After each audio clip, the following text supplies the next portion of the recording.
Avant de devenir la scène finale du régime, le Führerbunker était, à l'origine, un projet défensif qui s'est développé par étapes, presque comme une blessure qui s'approfondissait au rythme de la guerre. Son histoire n'a pas commencé en 1945, mais dans les années où Berlin voulait encore se présenter au monde comme une capitale ordonnée, moderne, capable d'organiser des Jeux olympiques tout en soutenant le théâtre du pouvoir du Reich. En 1936, dans ce contexte de travaux et d'agrandissement autour de la chancellerie, le premier abri fut construit, le Vorbunker, un bunker préliminaire basique conçu comme protection temporaire contre les attaques aériennes. Ce Vorbunker n'était pas encore la forteresse souterraine qui occuperait ensuite l'imaginaire collectif. C'était un refuge peu profond, situé sous le jardin principal de la chancellerie, avec des murs en béton d'environ 1 mètre d'épaisseur et un accès par un escalier depuis le sous-sol du bâtiment. Sa fonction était élémentaire, permettre au personnel clé de descendre, attendre la fin d'une alerte et remonter. Il n'était pas conçu comme quartier général, ni comme résidence, ni comme le noyau d'un commandement prolongé. C'était une assurance contre l'imprévisible, une solution rapide pour un risque qui, en 1936, pouvait être imaginé, mais qui n'était pas encore vécu comme un destin. La guerre changea l'échelle de tout. En septembre 1939, avec le déclenchement du conflit, et surtout avec l'augmentation soutenue des bombardements britanniques et américains, ce premier abri commença à se révéler insuffisant. La ville, qui auparavant renforçait les bâtiments par prudence, commença à les renforcer par nécessité. La protection temporaire cessa d'être une pause et se rapprocha de l'idée de permanence. À partir de 1943, lorsque l'Allemagne avait déjà perdu la supériorité aérienne et que le ciel ne fut plus un allié, Hitler ordonna la construction d'un refuge plus profond et plus résistant, relié au Vorbunker, mais avec des caractéristiques défensives incomparables pour une installation civile. Ce saut technique n'était pas négligeable. Il ne s'agissait pas d'ajouter des mètres de béton et de descendre un peu plus profondément, mais de créer un complexe capable de fonctionner comme un organisme autonome au milieu d'une ville effondrée. L'entreprise Hochtief prit en charge la construction sous la direction des ingénieurs du bureau des travaux de la chancellerie. Et ici apparaît une dimension qui, dans les récits des derniers jours, reste souvent hors champ. Le coût humain de l'édification de cette structure. Les travaux furent réalisés majoritairement avec de la main-d'œuvre forcée, prisonniers de guerre soviétiques, détenus politiques transférés depuis des camps de concentration et ouvriers étrangers venant des territoires occupés, travaillant en continu avec des journées de plus de 12 heures dans des conditions de malnutrition et de maladie. La discipline était imposée par la violence directe des SS et les témoignages ultérieurs parlent d'un nombre significatif de morts lors des fouilles et de l'élévation des murs. Alors qu'en surface se proclamaient des discours de force, en dessous on creusait avec des corps épuisés et le bunker naissait déjà marqué par une logique brutale, la survie de quelques-uns construite sur l'épuisement extrême de beaucoup. Ce n'était pas un détail secondaire, c'était une partie de la mécanique du régime. Même l'espace destiné à protéger le leader était construit avec des méthodes de coercition et de souffrance. En termes d'ingénierie, le Führerbunker atteignit une profondeur d'environ 8 mètres sous la surface et fut renforcé avec des murs et plafonds en béton armés de 2,5 à 3,5 mètres d'épaisseur. La structure comprenait 18 pièces reliées par des couloirs étroits, angulaires et scellées par des portes étanches en acier. Le design ne visait pas le confort, il visait la résistance et la contenance. L'architecture ressemblait plus à un casque qu'à une maison, plus à une chambre de sécurité qu'à une résidence. L'autonomie était une priorité. Un système de ventilation, avec filtre conçu contre les gaz de combat, fut installé avec des réservoirs d'eau potable, des générateurs électriques indépendants et des réservoirs de carburant diesel pour permettre des semaines de fonctionnement sans dépendre du réseau urbain. C'était en essence un petit monde capable de rester en vie si le monde extérieur manquait d'air, d'énergie ou d'eau. Et pourtant, cette autonomie avait un caractère inquiétant. Plus le bunker était autonome, plus il était facile d'y rester enfermé. Le complexe était divisé en 2 niveaux. Le niveau supérieur, correspondant au bunker original, abritait cuisine, magasins et dépendances pour le personnel auxiliaire, y compris secrétaires et employés administratifs. Le noyau inférieur concentrait les appartements de Hitler et Eva Braun, une salle de conférence militaire, la salle des cartes stratégiques, des chambres pour officiers de haut rang, une infirmerie équipée et des dépôts d'armement. La distribution reflétait des hiérarchies. En haut, le soutien, en bas, le commandement. Et entre les deux niveaux, l'idée que la vie du cercle le plus proche devait rester le plus loin possible de l'impact direct. Il y avait également des sorties de secours reliées à différents points du jardin de la chancellerie, bien que certaines soient devenues inutilisables à cause des effondrements des derniers mois de la guerre. Cette note, presque technique, en dit long. Même un refuge conçu pour résister pouvait être déformé par la réalité du siège. Il ne s'agit pas seulement de murs, mais du terrain, des explosions, de l'effondrement progressif de la surface, qui peut fermer les sorties, bloquer les escaliers, transformer un plan d'évasion en mur de débris. À l'intérieur, le design suivait des critères strictement fonctionnels. Les pièces étaient petites, avec des plafonds bas, sans fenêtres, revêtus de plâtre acoustique pour diminuer la réverbération. L'éclairage dépendait entièrement de lampes électriques, créant un environnement perpétuellement artificiel. Il n'y avait pas de jour, seulement un allumage et une extinction. La température restait basse grâce à la profondeur et à l'isolation, un froid stable qui pouvait être un avantage en termes de protection, mais qui rendait également le lieu plus inhospitalier. Le mobilier se réduisait à l'essentiel. Lits en fer, bureaux métalliques, tables utilitaires. Cet intérieur, sans décoration, contrastait avec l'image cérémonielle que le régime avait construite en surface. Grand salon, marbre, symbole, architecture destinée à impressionner. Le bunker était l'opposé, un outil. Et comme tout outil, il était traversé par l'obsession de son propriétaire. Le projet fut marqué par la supervision directe de Hitler qui, lors de ses visites, exigeait des modifications constantes, plus d'épaisseur dans les murs, renforcement des portes, ventilation capable de résister à des attaques chimiques prolongées. Il menaçait même de sanctions sévères les ingénieurs qui ne respectaient pas les spécifications. Cette insistance révèle un trait central. Le Führerbunker n'était pas seulement une réponse technique au bombardement, c'était une réponse psychologique à la peur d'être atteint. Le design, avec des portes hermétiques et des filtres de guerre chimique, parlait d'une paranoïa transformée en béton. Et plus le refuge était renforcé, plus une idée se consolidait qui, des années plus tard, deviendrait littérale, que la fin se produirait là-dessous.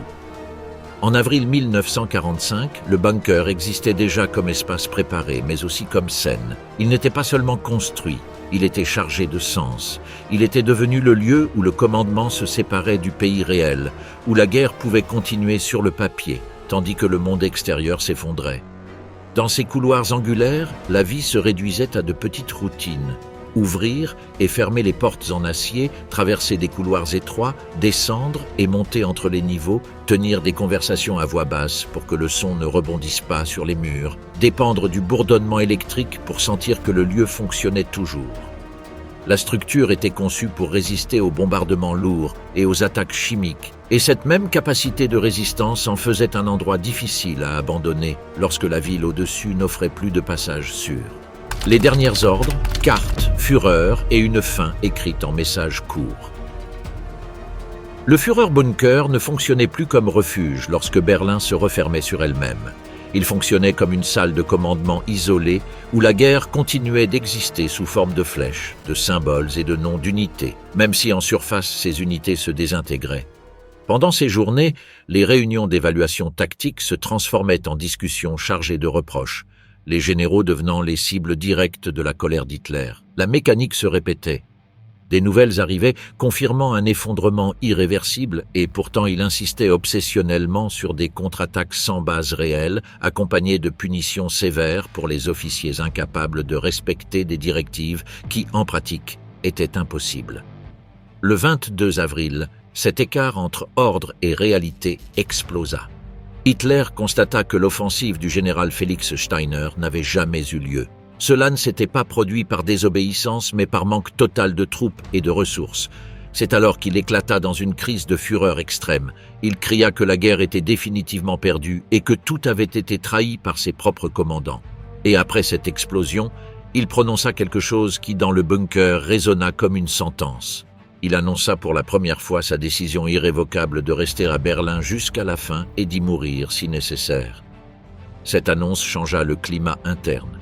Jusqu'à ce moment, il existait encore la possibilité d'imaginer un transfert, Une fuite vers le sud, un repli en Bavière ou vers des installations militaires plus sûres. Plusieurs collaborateurs proches présentèrent des alternatives viables. Mais le refus fut absolu et définitif. Dans le bunker, ce « non » n'était pas seulement un choix. C'était un ordre qui entraînait tous ceux qui restaient à l'intérieur. À partir de ce moment, chaque mouvement était interprété à la lumière d'une seule certitude. La fin aurait lieu là, dans ce sous-sol scellé, et toute décision ultérieure serait prise sous cette ombre. Les jours suivants furent marqués par un isolement croissant du monde extérieur. Le cercle qui restait dans le bunker n'était pas nombreux, mais représentait le noyau final du pouvoir. Il y avait Eva Braun, la compagne sentimentale maintenue depuis des années dans un plan privé. Il y avait aussi Joseph Goebbels, ministre de la propagande, avec Magda et leurs 6 enfants. Martin Bormann coordonnait les activités internes en tant que chef de la chancellerie du parti et figure centrale du régime. Les secrétaires, Traudl Jung, Gerda Christian et Else Krüger, soutenaient le travail de dictée, d'archivage et de dactylographie. Les médecins, Theodor Morel et Ludwig Stumpfegger, prenaient en charge le déclin physique et l'épuisement. Et autour d'eux, des membres de la garde personnelle des SS maintenaient une surveillance qui ne protégeait plus un avenir, mais une issue. Dans cet enfermement, la guerre se transforma en une suite de communications urgentes, courtes, parfois presque télégraphiques, même lorsqu'elles allaient au-delà du code Morse. L'exploration ultérieure du bunker, des décennies plus tard, récupéra un cabinet métallique hermétiquement fermé dans la salle de communication.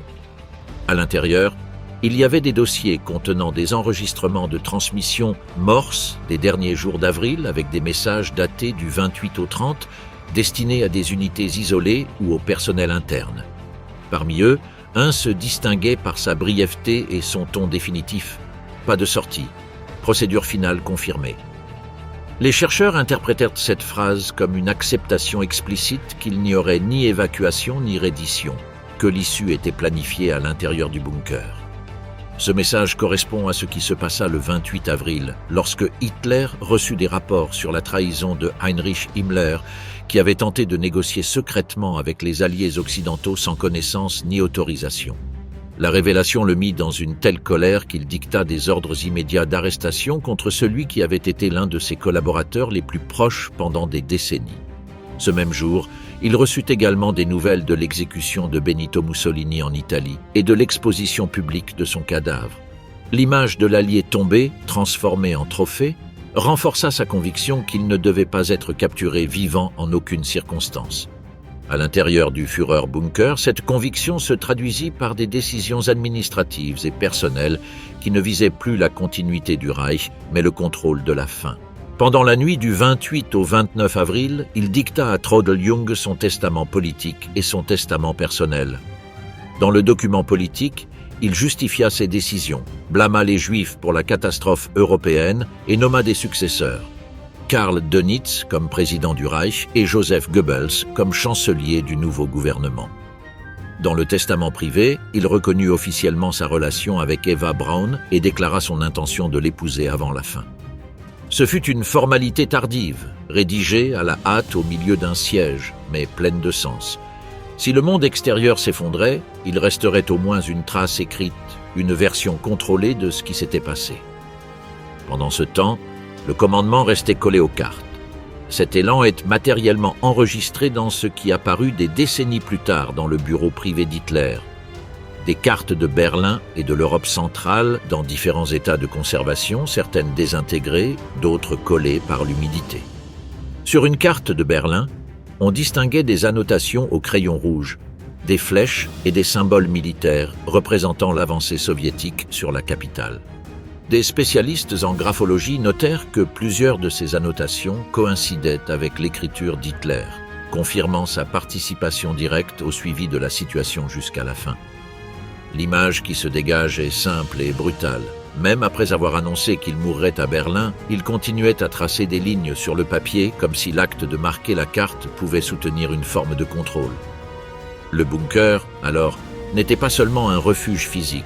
C'était un laboratoire de décision finale, où le monde se réduisait à des couloirs, des réunions tendues, des messages codés et des objets qui apparaissent aujourd'hui corrodés. Lors des explorations de 2024 et des mois suivants, Les équipes ont trouvé des restes de câblage électrique, des pièces métalliques d'équipements radio et un réservoir de carburant vide, cohérent avec les descriptions techniques du complexe. Dans les appartements personnels, on identifia un lit rouillé avec des restes de couverture détériorés et des fragments métalliques semblant appartenir à un canapé effondré. Ils observèrent également des traces de combustion sur les murs intérieurs compatibles avec la tentative d'incinération des corps d'Hitler et d'Eva Braun et avec les effets des bombardements finaux.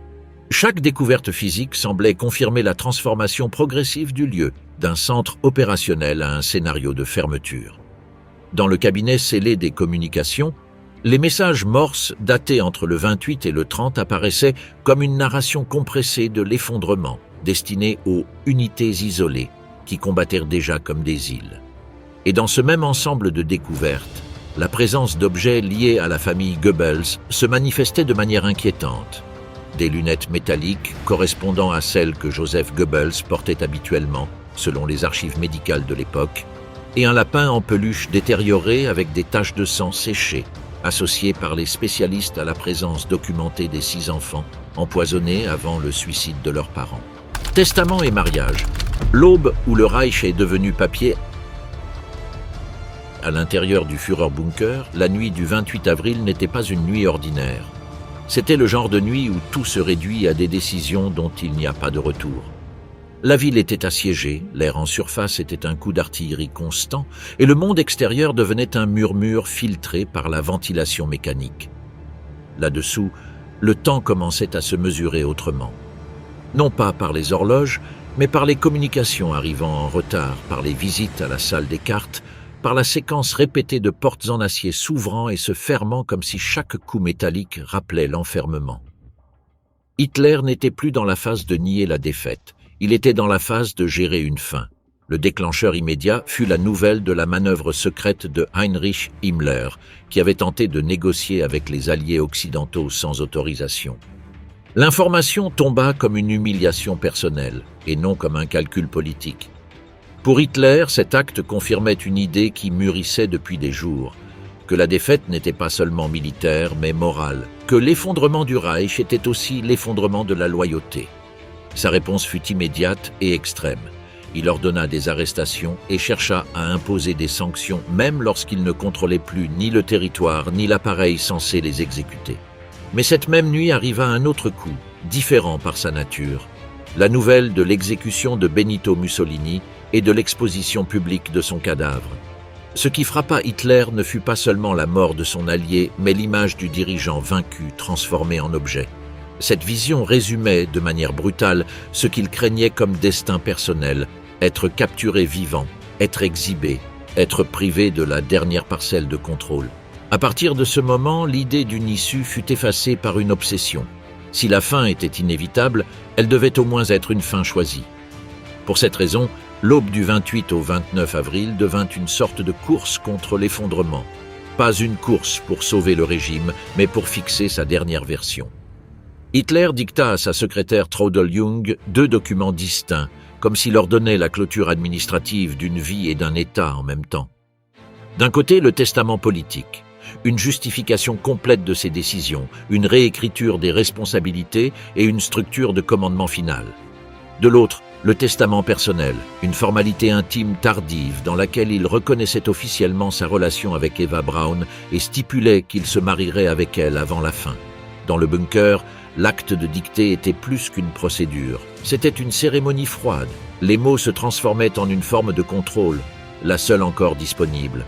Le Reich, qui était né de la propagande et de la mobilisation de masse, mourait transformé en paragraphes dactylographiés, signés sous terre, tandis qu'au-dessus les bâtiments s'effondraient. Il y avait quelque chose de révélateur dans ce contraste. La grandeur des années précédentes se compressait dans une petite pièce avec une machine à écrire, une lampe et le bruit étouffé de la guerre. Le choix des successeurs montrait également la situation réelle. Dans le testament politique, Hitler nommait Karl Dönitz président du Reich et Joseph Goebbels chancelier. C'était une répartition qui tentait de maintenir la forme d'un État alors que le contenu avait disparu. En termes pratiques, il n'y avait plus de capital opérationnel, plus de front solide, plus de réseau administratif intact. Mais le document visait à conserver la continuité, comme si une nomination pouvait nier la fragmentation totale du pays. Puis vint le personnel. La relation avec Eva Braun avait existé pendant des années dans un espace presque clandestin. Elle avait été tenue en arrière-plan, soigneusement isolée de la représentation publique du régime. Cependant, dans le bunker, dans les derniers jours, Braun n'était plus un secret périphérique. Elle faisait partie du noyau qui acceptait la fin. La décision de se marier n'était pas un geste tourné vers l'avenir, c'était précisément un geste de clôture. Il ne s'agissait pas de fonder une vie ensemble, mais de sceller une identité, de laisser une trace officielle, de fixer un nom avant de disparaître. La cérémonie eut lieu dans les premières heures du 29 avril, dans l'une des plus petites salles du bunker. Il n'y eut ni musique, ni longue formalité. Elle fut célébrée par Walter Wagner, un fonctionnaire mineur du parti nazi, et il y eut très peu de témoins. Martin Bormann et Joseph Goebbels étaient présents comme figures d'un cercle qui ressemblait désormais plus à une garde funéraire qu'à un gouvernement. Eva Braun adopta alors officiellement le nom de Hitler, et ce détail prenait un poids étrange dans un monde qui s'effondrait. C'était un changement d'état civil au cœur d'une défaite absolue. La célébration fut minimale, presque grotesquement petite pour un régime qui avait fait de l'esthétique et de la cérémonie des instruments de pouvoir. Au lieu d'un grand événement, il y eut un petit déjeuner bref, champagne et un gâteau préparé par le personnel de cuisine. Rien d'autre. Et cette brièveté, loin d'être un détail anecdotique, parlait de l'état émotionnel du lieu. Personne ne célébrait réellement. On accomplissait une formalité, on réalisait un geste d'appartenance finale, puis on retournait à la gravité de l'enfermement. À partir de cette cérémonie, le bunker retourna à sa tâche principale, ordonner la clôture. Hitler révisa méticuleusement les documents finaux et donna des instructions précises pour que des copies du testament politique soient distribuées. Ce qui était écrit sous terre devait voyager vers un pays déjà fracturé. Pour cela, des messagers spécialement choisis furent sélectionnés avec une mission presque suicidaire, quitter le bunker, traverser les lignes soviétiques et atteindre différents points d'Allemagne. Il y a une intense paradoxe dans cet acte.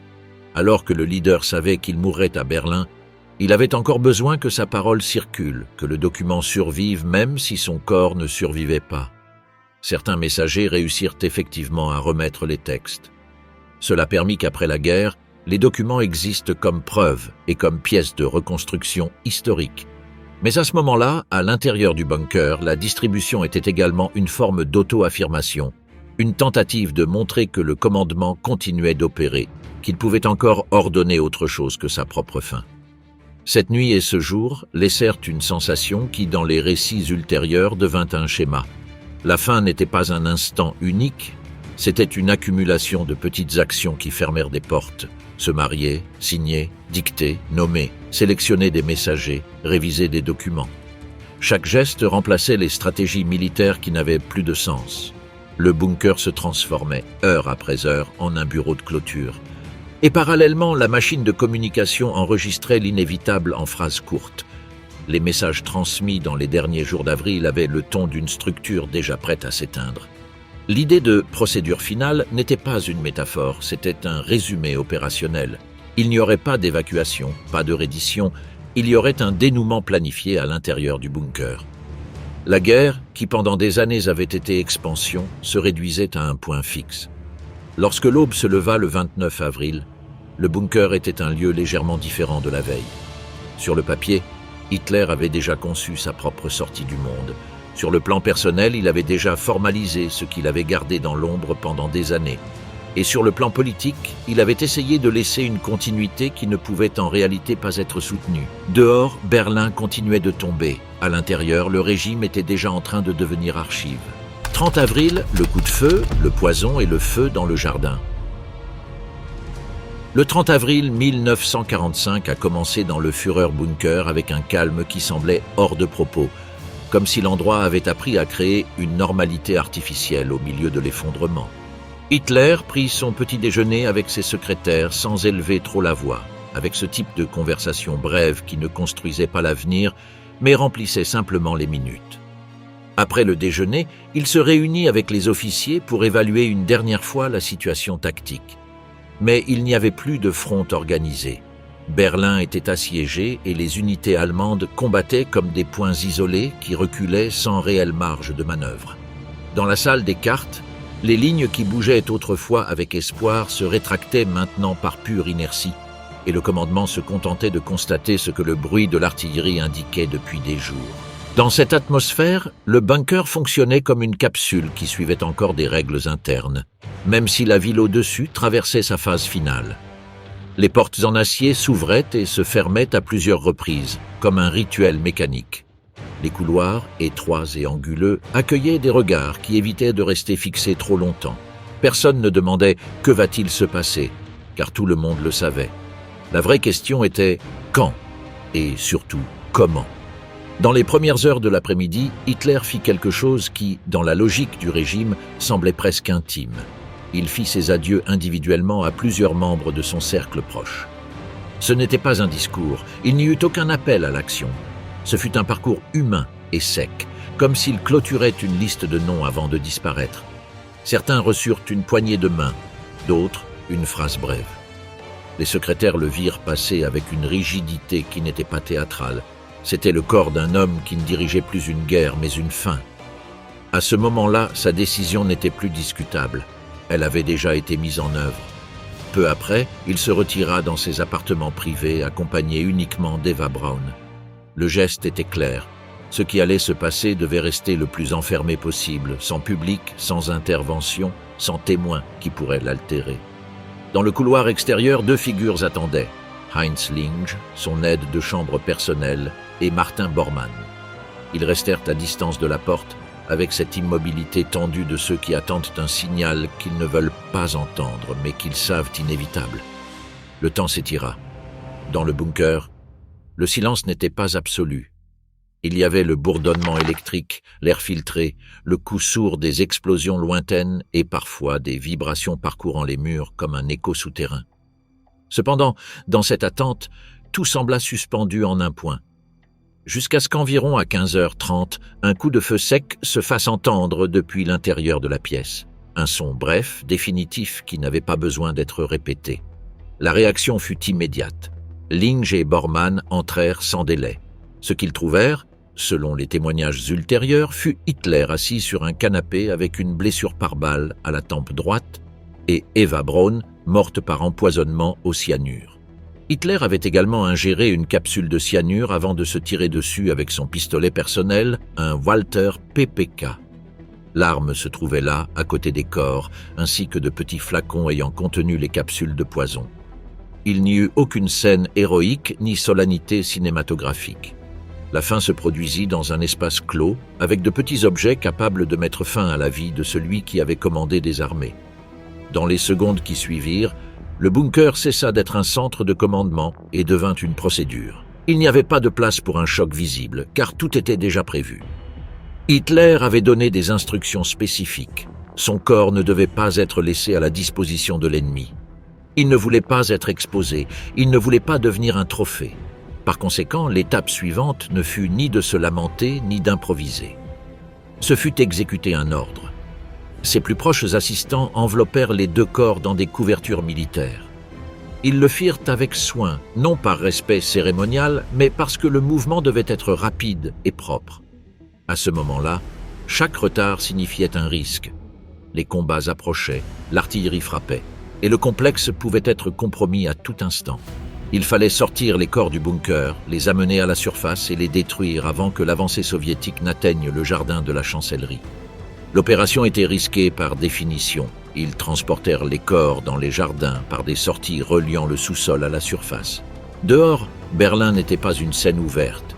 C'était un centre urbain transformé en ruine, avec de la fumée, des éclats, des explosions et des cratères apparaissant là où il y avait autrefois des routes. Ils choisirent précisément l'un de ces cratères, profond, créé par une bombe soviétique. Là, ils placèrent les corps enveloppés et, sans délai, les aspergèrent d'essence provenant des bidons stockés dans le bunker lui-même. Le feu commença immédiatement. Ce fut un incendie improvisé, exposé, sans conditions stables, sous bombardement constant. Dans d'autres circonstances, l'incinération complète aurait nécessité du temps, du carburant suffisant et une continuité impossible dans ce contexte. Mais ils essayèrent quand même car l'objectif était clair. Réduire les corps autant que possible avant que l'environnement n'oblige à arrêter. Le processus fut incomplet. La raison n'était pas mystérieuse, il y avait des bombardements permanents et le carburant disponible n'était pas suffisant pour garantir une destruction totale. Les flammes consumèrent une partie des corps, mais pas assez. Les restes restèrent partiellement carbonisés. Finalement, ils les recouvrirent de terre déplacée par les explosions continues, un mélange de sol et de débris qui servit de sépulture improvisée, presque immédiate, à l'air libre et sans cérémonie. C'était, en essence, une tentative désespérée de dissimulation et non d'enterrement. Ce moment, vu de l'intérieur du bunker, clôturait un cycle de contrôle. Hitler s'était retiré de la guerre sans se rendre et sans laisser son corps comme preuve publique. Mais ce même geste ouvrait le problème suivant pour ceux qui restaient. Le bunker n'avait plus de leader et la ville continuait de tomber. À partir de ce moment, la question n'était plus de savoir quoi faire pour l'Allemagne, c'était quoi faire d'eux-mêmes. Certains avaient déjà décidé de se suicider. D'autres imaginaient encore une issue, bien que l'encerclement soviétique rendait chaque mètre une condamnation. Et alors que le feu s'éteignait dans le cratère, le bunker se refermait, avec un nouveau silence. Le silence qui reste lorsqu'un régime ne perd pas seulement une guerre, mais perd son centre. La prise soviétique reste dentition et le secret qui a alimenté le mythe. Après le 30 avril, le Führerbunker a cessé d'être un centre de commandement et est devenu un objet de chasse. Non seulement en raison de la valeur symbolique du lieu, mais aussi à cause de la question qui, à ce moment-là, dominait chaque conversation militaire et politique. Où était Hitler ? Berlin tombait par couches. En surface, les combats se poursuivaient pendant des heures et des jours, comme une lutte pour des bâtiments spécifiques, des avenues, des stations, des sous-sols. Et sous terre, le bunker restait une cavité suspecte, un point noir sur la carte, une cachette possible, une tombe possible, une tromperie possible. Lorsque les premières troupes soviétiques sont arrivées dans la zone de la chancellerie, ce qu'elles ont trouvé n'était pas un palais souterrain, rempli de reliques, mais un environnement presque vide, avec des prisonniers dispersés et des cadavres abandonnés. La sensation était celle d'une évacuation chaotique. Le pouvoir s'était retiré en laissant des traces, mais pas une scène complète. À proximité d'une sortie souterraine, cependant, apparut la découverte qui changea tout, des restes carbonisés enterrés superficiellement dans un cratère, identifiés par la suite comme étant ceux d'Adolf Hitler et d'Eva Braun. La tentative d'incinération avait été précipitée et partiellement ratée, laissant quelque chose que l'histoire allait poursuivre pendant des décennies. Des fragments, pas des corps complets. L'identification a mal commencé dès le départ, car les preuves n'étaient pas claires. Les soviétiques n'ont pas trouvé de cadavres reconnaissables, mais un ensemble de restes osseux partiels, de pièces dentaires et de fragments crâniens endommagés par des explosions. Dans un contexte où le terrain avait été bombardé et remué à plusieurs reprises, chaque fragment pouvait appartenir à quelqu'un d'autre. Chaque os pouvait avoir été déplacé, et chaque témoignage pouvait être contaminé par la peur ou l'intérêt de survivre. L'incinération incomplète et la conservation fragmentaire ont créé un scénario idéal pour la confusion, et cette confusion fut le premier carburant du mythe. En raison de l'importance politique de la découverte, l'affaire ne resta pas entre les mains d'une simple unité de combat. Le contre-espionnage militaire soviétique, connu sous le nom de Smerch, prit le contrôle de l'enquête. À partir de là, le Führerbunker cessa d'être un lieu de bataille et devint une scène d'enquête sous la logique de la sécurité de l'État. Les équipes ont recueilli méticuleusement tout ce qui pouvait être utile. Restes humains, armes, documents éparpillés, équipements de communication endommagés. Des objets furent confisqués qui, des années plus tard, réapparaîtraient dans des reconstitutions historiques. Cartes avec annotations manuscrites, enregistrement des transmissions morses des derniers jours d'avril, matériel personnel des occupants du bunker. L'objectif était double, confirmer la mort du dictateur et s'approprier tout document pouvant contenir des informations militaires ou politiques précieuses pour l'après-guerre. Tout ce matériel fut emballé et envoyé à Moscou. La décision n'était pas seulement technique, elle était stratégique. Si la preuve définitive de la mort de Hitler existait, l'Union soviétique voulait être le seul acteur à en avoir le contrôle total. Le bunker, en termes d'archives, devint un butin. Et, à l'intérieur de ce butin, un élément s'avéra décisif au-dessus de tous, la dentition. Dans un monde détruit par les bombes, l'odontologie devint une preuve. Le matériel dentaire récupéré fut comparé aux dossiers dentaires existants et analysé par des spécialistes militaires. Puis arriva l'élément qui boucla la boucle, l'interrogatoire du personnel médical allemand lié à Hitler.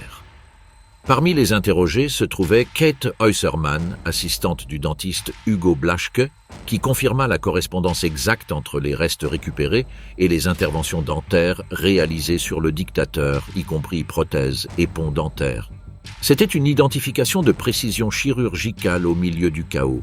Elle ne dépendait pas de la reconnaissance d'un visage, mais de la reconnaissance d'un travail dentaire spécifique, enregistré et reproductible. Pourtant, l'histoire ne s'est pas arrêtée là. La logique soviétique n'était pas celle d'une enquête cherchant la transparence, mais celle d'une puissance recherchant un avantage politique. Malgré la confirmation dentaire, les autorités soviétiques émirent des communiqués contradictoires. Dans les premiers jours après la chute de Berlin, elles affirmaient publiquement qu'il n'y avait pas de preuves concluantes de la mort d'Hitler. Quelques semaines plus tard, des rapports internes reconnaissaient l'identification positive, mais cette information n'était pas divulguée publiquement. En d'autres termes, ils savaient mais choisissaient de ne pas le dire. La décision de maintenir l'ambiguïté n'était pas un accident bureaucratique.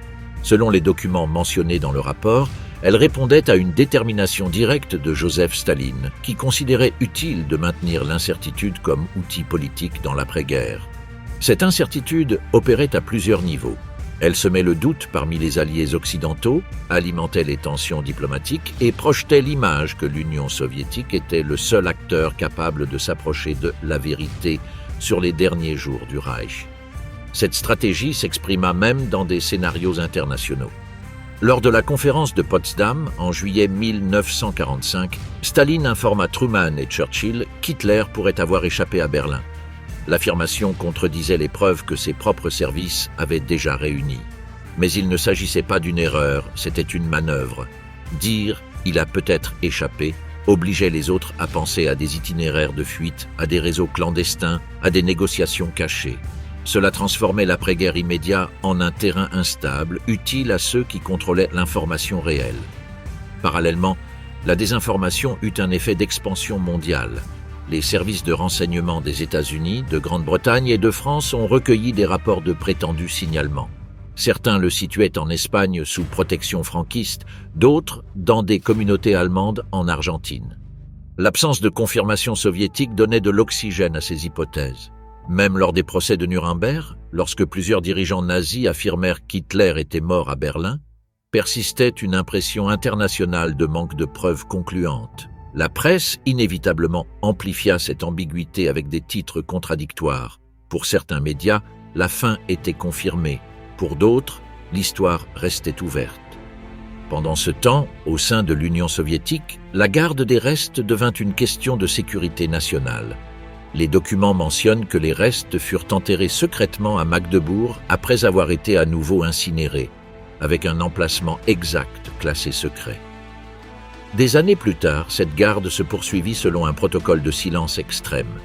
Il ne s'agissait pas seulement de cacher une information, mais d'empêcher que le lieu devienne un point symbolique, une attraction pour de futurs cultes extrémistes ou pour des propagandes rivales. Des décennies plus tard, le sort des restes prit une tournure définitive. En 1946, ils furent transférés à Magdebourg et enterrés dans des installations militaires.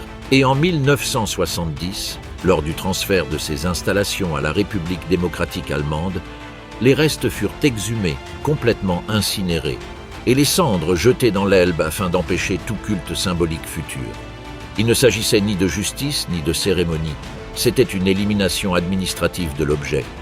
Une tentative d'effacer la possibilité qu'un fragment physique devienne une relique politique. Cependant, le résultat fut l'inverse sur le plan culturel, car lorsqu'il n'y a pas accès aux preuves, le vide se remplit de versions. L'opacité soviétique favorisa la persistance de théories de survie, parfois utilisées à des fins sensationnalistes et d'autres à des fins idéologiques. Chercheurs, journalistes et écrivains publièrent des ouvrages basés sur des témoignages douteux et des rumeurs impossibles à vérifier. L'ambiguïté devint une fabrique de récits. Et chaque décennie ajoutait des couches, Monastères supposés, itinéraires sous-marins, sosies, échappatoires par des tunnels impossibles. Les doutes furent renforcés par l'état fragmentaire des restes et par le fait qu'aucun chercheur occidental n'eut accès aux fragments conservés à Moscou sous la plus stricte confidentialité. Les pièces dentaires furent conservées dans des archives secrètes et ne furent pas montrées publiquement pendant des décennies. Le crâne et d'autres restes restèrent sous la garde du KGB, avec exposition limitée seulement après la chute de l'Union soviétique.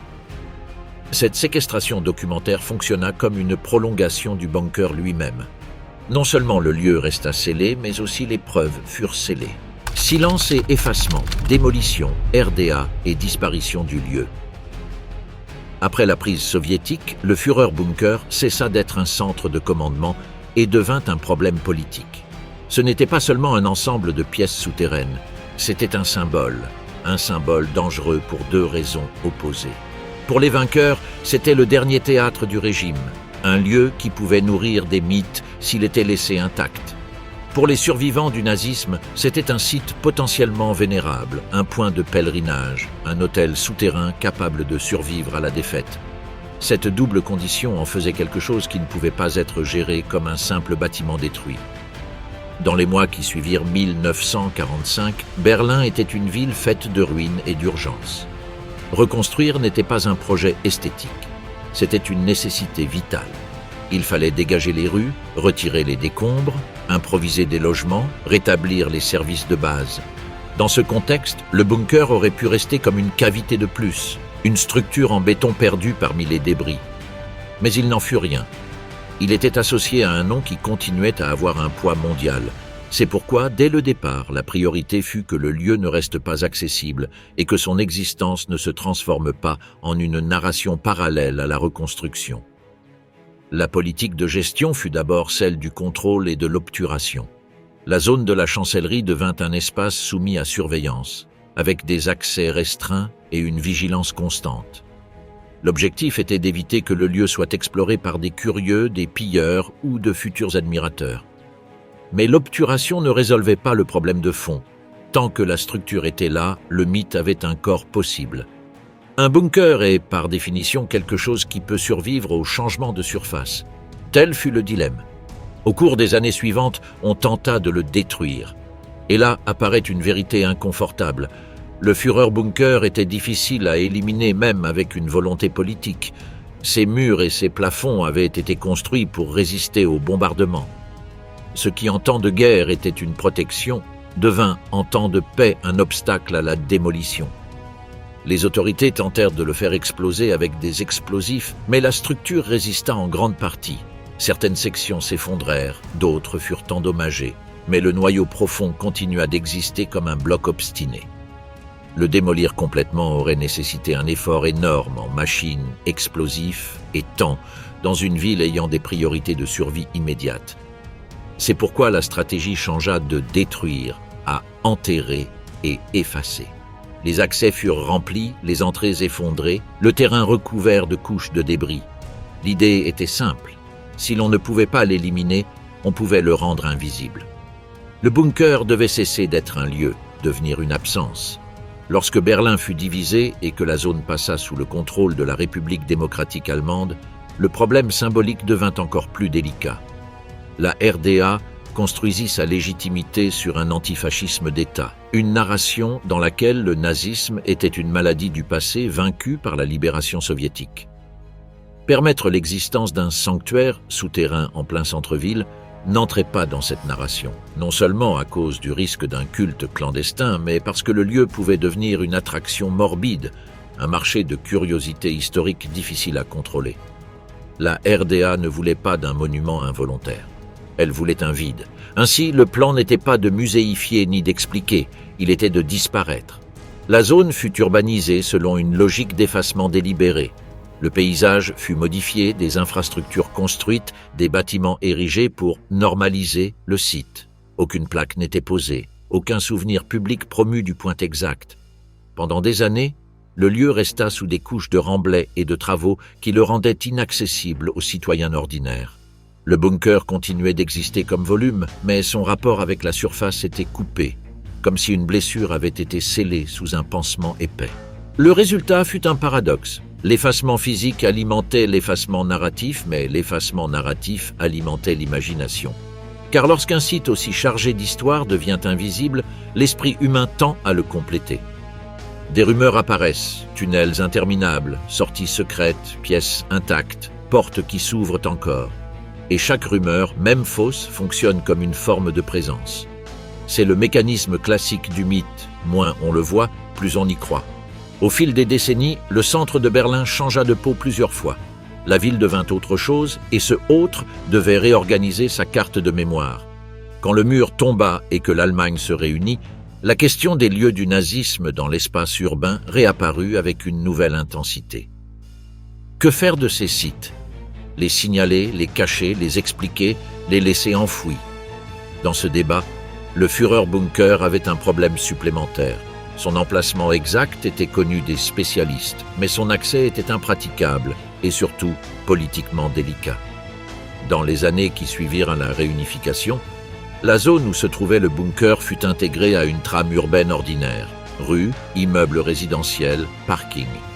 On chercha à ce que le lieu cesse de ressembler à un lieu, ni centre de pouvoir, ni site historique, mais un segment normal de la ville. Cette tentative de normalisation réussit en surface. Pendant longtemps, touristes et habitants parcouraient la zone sans aucun signe visible indiquant ce qui se trouvait en dessous. Et c'était précisément l'intention, que le paysage n'invite pas à la fascination. Mais la mémoire ne disparaît pas simplement parce qu'elle n'est pas signalée. La mémoire se transforme. Au lieu du pèlerinage physique, surgit le pèlerinage narratif. Livres, documentaires, reconstitutions 3D, visites virtuelles, témoignages répétés. Le bunker devint un objet culturel, un symbole reproductible sans avoir besoin d'ouvrir la porte réelle. Et en devenant reproductible, il devint aussi manipulable, du rigueur historique au sensationnalisme, de la recherche sérieuse à la conspiration. Dans ce contexte, le silence eut un coût. Pendant des années, le débat public ne se concentra pas sur le lieu comme preuve, mais sur le lieu comme idée. Et lorsqu'un site devient un concept, le terrain reste libre aux interprétations. Le Führerbunker devint un mot que chacun pouvait remplir avec la version qu'il voulait. Pour certains, le dernier refuge d'un monstre vaincu, pour d'autres, un objet de curiosité morbide. Pour les négationnistes ou complotistes, un scénario ouvert à la fantaisie. Pour les historiens et urbanistes, un exemple extrême de la manière dont une ville décide ce qu'elle se souvient et ce qu'elle recouvre. Le plus inquiétant est que l'effacement fonctionna dans les deux sens. D'un côté, il empêcha la possibilité d'un culte visible en un point précis de la carte. Mais de l'autre, il laissa l'histoire sans ancrage concret pour la majorité de la population. Lorsqu'il n'y a pas de lieu qui oblige à regarder en face, le passé peut devenir abstrait, et l'abstrait peut devenir confortable. Le Führerbunker, enterré et inaccessible, fut pendant des décennies l'exemple parfait. Un noyau d'histoire enfoui sous une ville qui préférait marcher dessus, sans regarder en bas. Et pourtant, ce qui était enterré n'était pas mort. Il demeurait comme volume et comme écho. La ville l'avait recouvert, mais le béton était toujours là, résistant comme il avait résisté aux bombes. Cette résistance matérielle expliquait pourquoi le bunker revenait encore et encore dans les conversations historiques. Parce que ce qui n'est pas complètement détruit tend à revenir. Et le Führerbunker, bien qu'invisible, continuait d'attendre sous la surface, comme si sa véritable condition n'était pas celle d'un bâtiment, mais celle d'un secret. Le retour, 2024, est la première descente documentée en près de 8 décennies. Pendant des décennies, le Führerbunker a existé comme une rareté urbaine, un volume réel souterrain et, en même temps, un lieu inexistant à la surface. Il n'avait pas de signalisation, pas d'accès, pas de récit officiel clair pour le passant. C'était un non-lieu construit par décision politique, par peur qu'il se transforme en point d'attraction pour les extrémistes, par inconfort symbolique et par une stratégie prolongée de silence institutionnel. Le résultat de ce processus fut presque parfait. Au quotidien, le bunker avait disparu. Mais le béton ne s'évapore pas par décret. Sous des couches de terre, de remblais, de réaménagements urbains et de cartes altérées, le complexe était toujours là, comme une persistance physique qui ne correspondait pas à la mémoire publique. Ce contraste est ce qui rend extraordinaire ce qui s'est produit en 2024. Ce n'était pas une excursion de curiosité ni un projet touristique. C'était une autorisation scientifique exceptionnelle, accordée après de longues négociations entre institutions académiques, autorités allemandes et organismes internationaux de préservation historique. Le permis a été délivré avec des conditions strictes. Accès exclusif pour la recherche, pas d'ouverture au public, pas d'usage politique ou de propagande, avec un périmètre de sécurité fermé et des protocoles techniques qui transformaient chaque entrée en opération contrôlée. La difficulté initiale n'était pas seulement éthique ou politique, elle était technique. Trouver un point d'entrée a exigé des mois de préparation car le bunker n'était pas en attente d'être ouvert. Les entrées historiques avaient été scellées avec des décombres et du béton. Les voies d'accès avaient été annulées et les plans disponibles étaient peu fiables. Certaines cartes de l'époque de la République démocratique allemande avaient été redessinées avec des coordonnées altérées et les registres cadastraux avaient cessé de mentionner le site. La recherche est devenue une reconstruction, croisée des photographies aériennes historiques, des témoignages fragmentaires et des études géophysiques capables de lire sous les couches urbaines modernes. L'outil décisif fut le géoradar à pénétration profonde, combiné à des analyses de surface et à la révision comparative d'anciennes images. Ce travail a finalement permis d'identifier un candidat qui ne ressemblait pas à une porte, mais à une cicatrice, un ancien puits de ventilation effondré sous un trottoir, dans la zone de la rue ou tracé, lié à la Vosstrasse et à son environnement immédiat. Le choix du point était révélateur. Il ne s'agissait pas d'ouvrir une entrée normale, mais de trouver un vestige structurel ayant survécu à la tentative d'effacement. Quelque chose qui se connectait au vide sans avoir besoin de reconstruire les accès originaux. Une fois le point identifié, une autre étape commença, l'ingénierie de la sécurité. La zone fut renforcée avec des supports métalliques et un périmètre fermé au public fut établi. Chaque mesure était un avertissement. Le sol pouvait céder, le béton pouvait se fracturer et une opération de creusement mal calculée pouvait provoquer des effondrements dans des sections internes. Ce qui était tenté d'ouvrir n'était pas une salle sèche et stable, mais une cavité dégradée par l'humidité, la pression et la corrosion accumulées pendant près de 8 décennies. Avant de permettre à une personne de descendre, la technologie fut envoyée en premier. Des drones équipés de caméras haute résolution, de capteurs de gaz et de détecteurs de radiation pénétrèrent par l'accès nouvellement ouvert. Cet ordre n'était pas un luxe, c'était une nécessité. Les dispositifs confirmèrent ce que le bon sens suggérait déjà, mais qu'il fallait mesurer, l'air intérieur était toxique. De hauts niveaux de dioxyde de carbone, des spores de champignons et des gaz de décomposition accumulés par l'environnement clos pendant des décennies furent détectés. Dans ces conditions, l'espace était mortel sans protection. Le Führerbunker restait un refuge dans une logique inversée. Il ne protégeait pas celui qui entrait, il le mettait en danger. Les premières images des drones montrèrent un paysage souterrain plus proche d'un naufrage que d'un bâtiment. Des couloirs bloqués par des effondrements, de l'eau stagnante, des murs couverts de moisissures, des structures métalliques corrodées, et une stagnation totale de l'air transformant chaque recoin en chambre fermée. La température était basse, stable, et l'humidité était devenue le grand agent de destruction lente. Là où l'architecture de guerre avait été conçue pour résister aux explosions, l'ennemi silencieux était le temps, infiltration, condensation et oxydation. Ce n'est qu'après ces vérifications que la descente humaine fut autorisée, avec des combinaisons de protection, des appareils respiratoires, un éclairage indépendant et un système de communication conçu pour échouer le moins possible. Entrer dans le bunker signifiait accepter que l'environnement pouvait dégrader même les instruments. La moisissure et l'humidité affectaient les matériaux, la poussière pouvait être biologiquement dangereuse et la corrosion faisait se désintégrer les pièces métalliques au contact ou à la vibration. Les chercheurs n'ont pas parcouru le lieu comme on visite un site historique. Ils l'ont travaillé comme on travaille une structure instable, avec des séjours limités, rotation des équipes, ventilation préalable avant chaque incursion et processus strict de catalogage à la sortie. Chaque entrée constituait un petit cycle complet. Préparer l'air, évaluer la stabilité, entrer, enregistrer, prélever des échantillons, sortir, décontaminer et archiver.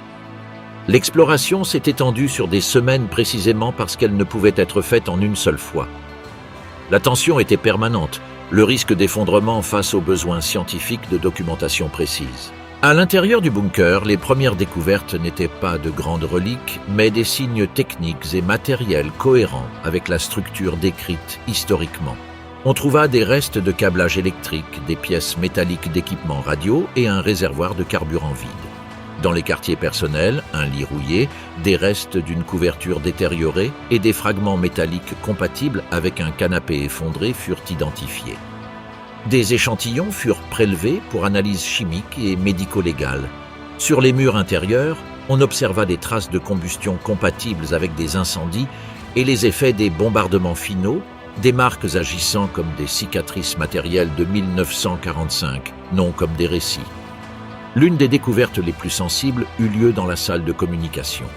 Là, un cabinet métallique scellé conservait des documents dans un état relativement meilleur que le reste du matériel, protégé par la fermeture hermétique et peut-être par hasard.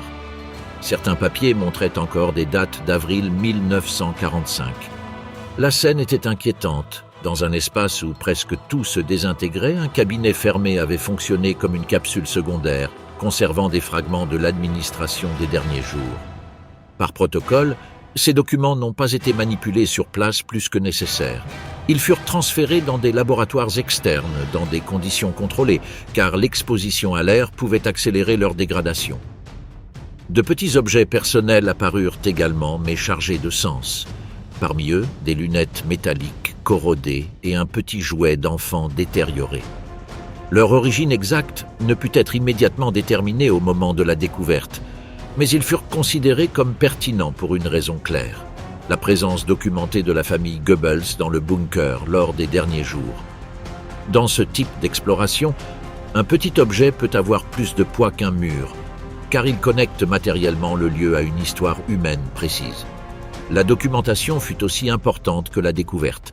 Tout fut enregistré avec photographie haute résolution, scan tridimensionnel et prélèvement d'échantillons, avec le problème supplémentaire que certains matériaux se désintégraient au contact de l'air. Le bunker se comportait comme un organisme qui ne tolère pas l'exposition. Chaque ouverture altérait l'équilibre d'humidité, de température et de pression. En termes pratiques, l'acte même d'investigation accélérait la détérioration. C'est pourquoi la méthodologie devait être chirurgicale. Toucher peu, enregistrer beaucoup. Les rapports finaux de cette étape furent catégoriques sur un point. La structure était en dégradation irréversible, avec humidité constante, corrosion extrême et effondrement partiel. Cependant, ils confirmèrent également quelque chose qui expliquait pourquoi le lieu avait survécu aux tentatives de démolition.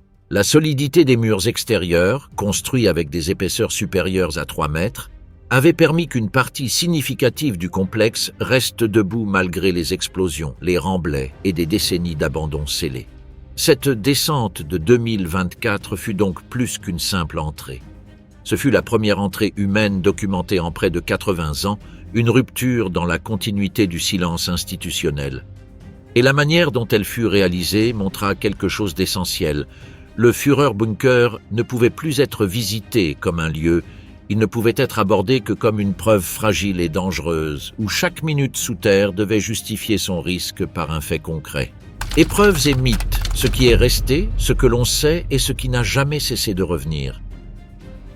Lorsque le Führerbunker réapparut en 2024 comme un espace à nouveau exploré, non pour le public mais pour la recherche, quelque chose se produisit qui semblait inévitable. Le lieu cessa d'être seulement un épisode historique et redevint un champ de dispute narrative. Car le bunker n'est pas uniquement un décor, c'est un symbole chargé de contradictions. C'est le site de la fin d'un régime, mais aussi l'objet d'une fascination qui n'a jamais disparu. C'est une preuve matérielle, mais aussi un vide qui a été rempli de rumeurs pendant des décennies. Et surtout, c'est un rappel que l'histoire ne se compose pas seulement de faits. Elle se compose aussi de la manière dont ces faits sont gérés, cachés ou montrés. La première tension a toujours été la même, le choc entre preuve et mythe. Dans le cas de la fin d'Hitler, la preuve existe depuis 1945, l'identification par les restes dentaires ayant été un élément clé pour confirmer la mort. Mais l'opacité soviétique créa un problème durable. elle n'a pas permis que la preuve devienne une conclusion publique mondiale. Sans accès aux preuves, le monde n'a pas vu la fin, et c'est pourquoi la fin continua d'être discutée comme si c'était une théorie et non un fait. Le doute s'est alimenté lui-même pendant des années, plus on cachait, plus on imaginait. Le bunker en outre fit ce que font les espaces clos dans les grandes tragédies. Il devint un théâtre mental. Les derniers jours du Reich se déroulèrent dans de petites pièces sans fenêtres, avec un air filtré, des portes en acier et des couloirs étroits. Cette architecture devint une métaphore, et les métaphores sont dangereuses lorsqu'elles se mêlent à la propagande. Pendant des décennies, le bunker a été utilisé par des récits opposés, pour montrer Hitler comme un lâche enfermé tandis que sa ville mourait, ou pour construire une image de résistance finale parmi les ruines. Les deux lectures sont des sélections partielles d'une même scène, et les deux se nourrissent du mystère laissé par un lieu enterré. La réouverture scientifique de 2024, en ce sens, eut une valeur stratégique pour la connaissance historique. Elle rendit la matérialité à un objet qui avait été excessivement abstrait. Le scan 3D, les mesures de détérioration, les registres de câblage, des équipements radio, des réservoirs de carburant vides, des couloirs effondrés, l'humidité extrême restituèrent l'image réelle. Ce n'était pas une forteresse intacte attendant d'être découverte, mais un espace dégradé à peine capable de se maintenir. Cela détruit une partie du fantasme, car cela montre que le mythe ne résiste pas bien à la moisissure, à la corrosion et à l'effondrement. Il y a aussi un autre point. Les preuves du bunker ne sont pas seulement ce qui s'est passé, mais comment on a tenté de contrôler ce qui s'est passé. Les registres de communication, par exemple, révèlent un ton opérationnel final, un langage qui ne cherchait plus à gagner mais à conclure. La phrase sur l'absence de sortie et la confirmation de la procédure finale résument une décision. Il n'y aura pas d'évacuation, il n'y aura pas de reddition publique. Et ce choix n'était pas seulement personnel, il était idéologique. L'idée de mourir plutôt que d'être capturé devint une instruction, et l'instruction se transféra sur la façon dont les corps, les documents et le récit ultérieur furent gérés. C'est là que le mythe se renforce, non par manque de faits, mais par excès d'ombre délibérée. La crémation partielle, l'enterrement improvisé, le transfert des restes à Moscou, la garde secrète, les déclarations ambiguës de Staline, chacun de ces éléments était réel, et chacun agissait comme un multiplicateur de doutes. L'histoire devint vulnérable au sensationnalisme parce que le pouvoir soviétique voulait qu'elle le soit. Et une fois que le sensationnalisme trouve un espace, il est difficile de le clore par une phrase ou une photo. Dans ce terrain apparaissent les grands fantômes narratifs. Le double, la fuite, le sous-marin, la route vers l'Espagne, le refuge en Amérique du Sud. Ces récits sont, en termes judiciaires, fragiles, mais en termes culturels, ils sont forts car ils fonctionnent comme des histoires complètes. Ils ont un plan, un méchant, un réseau secret, une fuite dramatique. La réalité, en revanche, est moins cinématographique.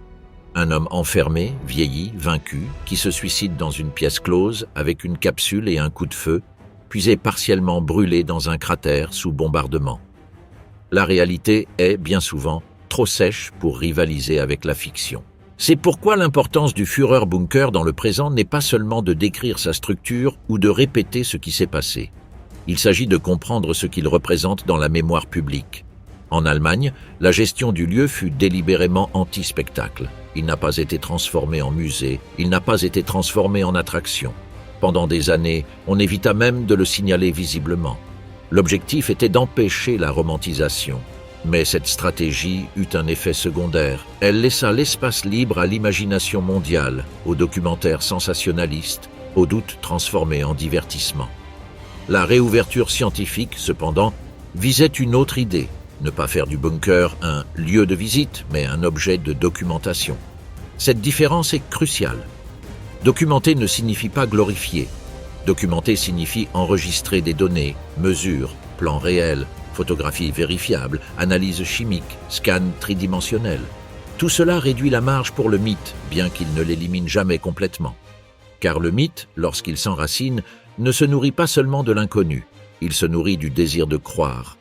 En termes humains, le bunker laissa aussi une trace qui ne peut être réduite à la fin d'Hitler. D'autres personnes sont mortes là, Des décisions de suicide collectif y ont été prises, le meurtre des enfants de Goebbels y a été commis, l'effondrement moral et psychologique de ceux qui avaient soutenu le régime jusqu'au bout y a été vécu. Et cet aspect est fondamental pour ne pas transformer le lieu en une histoire centrée uniquement sur le dictateur. Le Führerbunker n'était pas seulement la tombe d'un homme, c'était une chambre où se concentra le dernier acte d'un système complet, avec victimes et complices pris dans le même sous-sol. Ainsi, la clôture du récit n'est pas une fin, mais une sorte d'héritage. Le Führerbunker resta comme un exemple extrême de la façon dont un régime tente de contrôler sa propre chute, et aussi comme un avertissement sur la manière dont le secret d'État peut générer des décennies de confusion. En 2024, le retour scientifique n'a pas déterré un palais. Il a déterré une ruine humide et corrodée. Mais cette ruine a une valeur énorme, car face au mythe, la ruine est honnête. Elle ne parle ni de fuite ni de grandeur, elle parle de confinement, de dégradation, d'une fin sans issue.